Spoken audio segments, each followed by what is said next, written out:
নাহমাদুহু নুসাল্লি আলাল কারিম আম্মা বাদ ফাউযু বিল্লাহি মিনাশ শাইতানির রাজিম বিসমিল্লাহির রহমানির রহিম।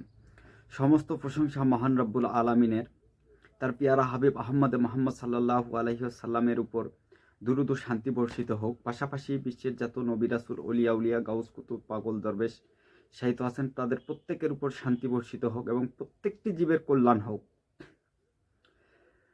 আজকে যে বিষয়টি নিয়ে আলোচনা করব সেটি হলো 7 দিনের মুয়াক্কেলগণের নাম। যারা তদবির জগতের কাজ করেন বা মুদাব্বির জগতের কাজ করেন বা যারা রাকি রকাইয়া করেন, তাদের প্রত্যেকের জানা দরকার এই 7 দিনের মুয়াক্কেলগণ বা মুয়াক্কেল ফেরেশতাগণের নাম কি, এবং এদের বেশ কিছু নিয়মাবলী রয়েছে এবং অনেক কাহিনী রয়েছে যেগুলো বিস্তারিত আপনাদেরকে বলার চেষ্টা করব। তা আমার জানা মতে প্রত্যেকটি তান্ত্রিক, কবিরাজ, গুণিন, ওঝা, বৈদ্য থেকে শুরু করে তদবির জগতে যারা কাজ করে তাদের প্রত্যেকের জানা উচিত এই 7 দিনের মুয়াক্কেলগণের নাম, এবং এদের কাছ থেকে বেশ কিছু ফায়দা পাওয়া যায় তদবির জগতে, যেগুলো সচরাচর বাহিরে বিশেষ করে কেউ প্রকাশ করে না, বা যারা তান্ত্রিক, গণিন বা যারা আধ্যাত্মিক জগতের মধ্যে রয়েছেন তারা এগুলো প্রকাশ করেন না। কেন প্রকাশ করেন না, এর পিছনে অনেক কারণ রয়েছে। তো আমার কথা হলো যে আমি এই বিষয়গুলো গোপন রাখার চেষ্টা করি না বা করতে চাই না। কি কারণে? আমার কথা হলো প্রত্যেকেই তদবির জগতে স্বাবলম্বী হোক, তদবির জগতে কাজ করুক, প্রত্যেকে শিখুক, জানুক। এই তদবিরগুলো নিয়ে বা এই বিদ্যাগুলো নিয়ে আমি কি কবরে যাব? না।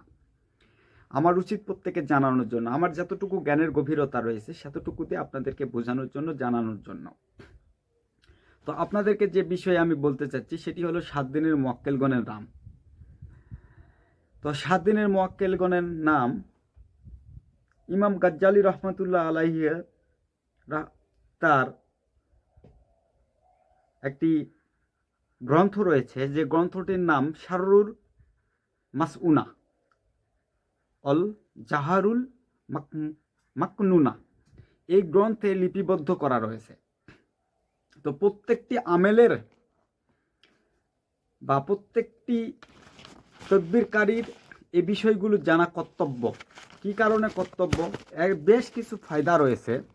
আমি আপনাদেরকে বিস্তারিত আগে মুয়াক্কেলগণদের নাম বলবো এবং ইনশাল্লাহ এই ফায়দাগুলো আমি বিস্তারিত আপনাদেরকে বলবো। তদবির জগতে কাজ করতে গেলে এগুলো জানতে হবে। এগুলো হলো গোপন ও নিগূঢ় তত্ত্ব, যেগুলো সচরাচর কোনো ওস্তাদ বা গণিন বা যারা আধ্যাত্মিক জগতের লোক আছে তারা এগুলো প্রকাশ করবে না। তো আমি প্রথমে শুরু করব আপনাদের শনিবারের মুয়াক্কেল থেকে শুরু করে, অর্থাৎ আমাদের যে নিয়ম রয়েছে, রিচুয়াল রয়েছে 7 দিনের, শনিবার থেকে আমরা ধরি। তো এখন আপনাদেরকে আমি বলবো 7 দিনের মুয়াক্কেলগণের নাম, যারা এদের মধ্যে আবার ভাগ রয়েছে। তো কেউ ঊর্ধ্বমণ্ডলে, কেউ নিম্নমণ্ডলে, অর্থাৎ আকাশের জগতে থাকেন।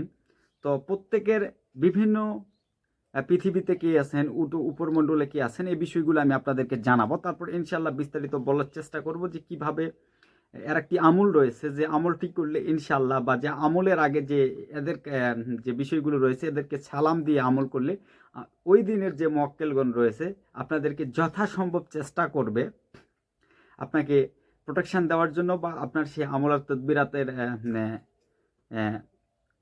সঠিক কাজ হওয়ার বিষয়ে। তো বিষয় হচ্ছে আমরা আল্লাহর কাছে যতটুকু চাবো, ফেরেশতারা যে আল্লাহর কাছে চাই সে বিষয়ে আপনারা যখন তাদের কাছে বলবেন বা তাদের কাছে সালাম পৌঁছায় দিবেন, তখন সে কথাটুকু আল্লাহর কাছ পর্যন্ত পৌঁছাবে। যাই হোক, এই বিষয়গুলো আমি গোপন রাখতে চাইছিলাম। তো গোপন রাখার কোনো বিষয় না, এগুলো প্রকাশ করে দেওয়াই উচিত বা উন্মুক্ত করে দেওয়া উচিত। তো প্রথমে আমি যে আপনাদেরকে বলবো শনিবারের মুয়াক্কেল। শনিবারের মুয়াক্কেল হচ্ছে ঊর্ধ্বমণ্ডলে যিনি থাকবেন, ঊর্ধ্বমণ্ডলে হাসিয়া হাসদি আইল ফেরেস্তা, এবং নিম্ন জগৎ অর্থাৎ পৃথিবীতে থাকবেন আবু নুহু মাইমুনুস সুজান ফেরেস্তা। তো আপনাদেরকে বলতেছি হাসদিয়া ইল ফেরেস্তা অর্থাৎ ঊর্ধ্বমণ্ডলে আকাশে, এবং নিম্নে থাকবেন আবু নুহ মাইমুনুস সাজান ফেরেস্তা। এই দুই ফেরেশতাকে শনিবারের যে কাম রয়েছে, শনিবারের যে তদবিরাতগুলো রয়েছে তাদেরকে সালাম দেওয়া কর্তব্য। তাছাড়া রিজালুল গায়েবের বিষয়ে আপনারা বিস্তারিত হয়তো বা জানেন বা জানার চেষ্টা করছেন। তো বিষয়গুলো খুবই আধ্যাত্মিক এবং খুবই উপর মার্গীয় বিদ্যা। তো ভিডিওটি একটুও টানাটুনা করবেন না, নাহলে কিছু বুঝতে পারবেন না। আমি পরে আপনাদেরকে বিস্তারিত এই বিষয়ে ভেঙে দিব ইনশাল্লাহ। এবং রবিবারের যে মুয়াক্কেল ফেরেশতা রয়েছেন, ঊর্ধ্বমণ্ডলে যিনি রয়েছেন দানিয়াল আলাইহিসসালাম, এবং নিম্ন জগৎ অর্থাৎ পৃথিবীতে রয়েছেন আবু আবদুল্লাহ মুজহাব রহমাতুল আলাইহিসসালাম। এবং সোমবারের যিনি রয়েছেন মুয়াক্কিল ফেরেশতা, তিনি হচ্ছেন, অর্থাৎ আগে আমি বলবো ঊর্ধ্বমণ্ডল অর্থাৎ আকাশে এবং নিচের যে ফেরেশতা রয়েছেন তাকে। ঊর্ধ্বমণ্ডলে যিনি রয়েছেন তিনি হচ্ছেন হজরত জিব্রাইল আলাইহিসসালাম এবং তার খাদেম শাম কাইল আলাইহিসসালাম। আর নিম্ন জগতে হচ্ছে আবু, অর্থাৎ পৃথিবীতে হচ্ছে আবু আবদুল্লাহ হারিস আলাইহিসসালাম। তো এগুলো মুয়াক্কেল ফেরেশতা।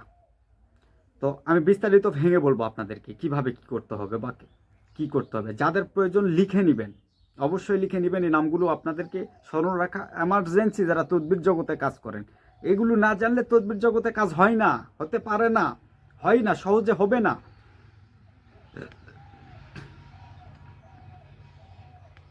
তো মঙ্গলবারে যিনি মুয়াক্কেল ফেরেশতা রয়েছেন ঊর্ধ্বমণ্ডলে বা আসমানে, তিনি হচ্ছেন সালিয়ালিল আলাইহিসসালাম এবং পৃথিবীতে রয়েছেন আরদিল আহরম আলাইহিসসালাম, আহমর আলাইহিসসালাম। এবং বুধবারের মুয়াক্কেল ফেরেশতা ঊর্ধ্বমণ্ডলে যিনি রয়েছেন তিনি হচ্ছেন মিকাইল আলাইহিসসালাম এবং তার খাদেম, অর্থাৎ খাদেম তো বোঝেন, অর্থাৎ তার সহকারী বা খাদেম, এবং তার খাদেম নাওয়াইল ফেরেশতা। আর নিম্ন জগতে অর্থাৎ পৃথিবীর মধ্যে যে মুয়াক্কেল রয়েছে তিনি হচ্ছেন বিষয়টি একটু গুলিয়ে যাচ্ছে আমার, একটু দাঁড়ান।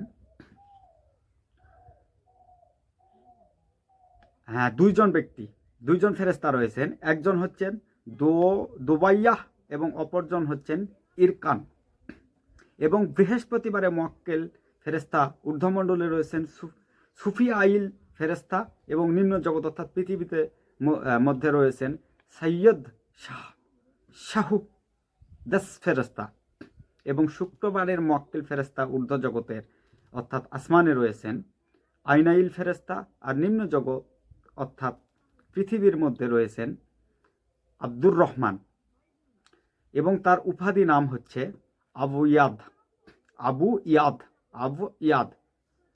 তো আমি আপনাদেরকে বিস্তারিত বললাম এই বিষয়ে। এই যে মুয়াক্কেলগণ ফেরেশতা রয়েছে, শনিবার, মঙ্গলবার, বুধবার, বৃহস্পতিবার যে দিনের ফেরেশতাগুলো রয়েছে, যার যার দায়িত্ব, এই দিনগুলো তাদের দায়িত্বে পড়ে। তো আপনাদের তদবিরের জগতে কাজ করতে গেলে বা তদবিরের বিষয়ে কাজ করতে গেলে ইনাদেরকে সালাম দিতে হয়। ইনাদেরকে সালাম দিয়ে যদি আপনি কাজ শুরু করেন, ইনশাআল্লাহ সে কাজগুলো অতি দ্রুত সম্ভব হওয়ার সম্ভাবনা রয়েছে। কারণ এখানে অনেক কারণ রয়েছে। আমি একটা কথাই আপনাদেরকে বলি, সেটি হলো ওসিলা ব্যতীত পৃথিবীতে কোনো কিছুই হয় না। যেমন আপনাকে আমাকে আল্লাহ পাক পাঠাইছেন মা বাবার ওসিলা করে, তো সেই রকম সেম টু সেম ওসিলা ব্যতীত কোনো কিছুই হয় না। তো প্রত্যেক তদবিরাত জগতে যারা তদবির করে, তদবিরকারী যারা, তাদের প্রত্যেকের এই বিষয়গুলো জানতে হবে এবং এই বিষয়গুলো মাথায় রেখে তাদেরকে যদি সালাম দিয়ে কাজটি শুরু করেন বা দিনের শুরুতে তাদেরকে সালাম দেওয়া হয়, ইনশাল্লাহ সে দিনটি ভালো যাবে এবং বিপদ আপদ যেগুলো রয়েছে সেগুলো কাটাই যাবে। তো ভিডিওটি আর বড় করব না। তাছাড়াও এই বিষয়গুলোর যে নির্দিষ্ট একটা আমল রয়েছে, সেই আমলটি আমি পরবর্তী থেকে আপনাদেরকে প্রকাশ করব। ভিডিওটি অনেক বড় হয়ে গেছে। তো এইভাবে যদি আপনারা তদবির করতে পারেন, যে কোনো তদবির, বশীকরণ, বিচ্ছেদ থেকে শুরু করে আপনাদের যেগুলো ন্যায় এবং হক তদবির রয়েছে এবং জিন জাদু যাবতীয় যত প্রকার তদবির রয়েছে, ইনশাল্লাহ আপনারা যদি এই নিয়মগুলো মেনে চলতে পারেন, তাহলে ইনশাল্লাহ আপনারা খুব দ্রুত ফলাফল পাবেন এবং সঠিক রেজাল্ট পাবেন। তো সবাই ভালো থাকুন, সুস্থ থাকুন ইনশাল্লাহ। পরবর্তী থেকে আমি 4 যে দিক রয়েছে, 4 দিকের অর্থাৎ রিয়াজালুল গায়েব 4 দিকের মুয়াক্কেলগণের নাম আপনাদের মাঝে পেশ করব এবং তাদেরকে সালামের বিধি নিষেধ সম্পর্কে আমি জানাবো। সবাই ভালো থাকুন, সুস্থ থাকুন, খোদা হাফেজ।